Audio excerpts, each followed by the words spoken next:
They call him the king of the jungle, but what if I told you he doesn't belong there? The lion, the so-called ruler of the jungle, doesn't actually live in one.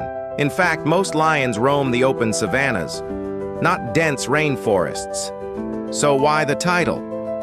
Ancient symbolism? Lost translation? Or something even deeper we've misunderstood for centuries? Hit like, drop your theory in the comments, and subscribe for more hidden truths.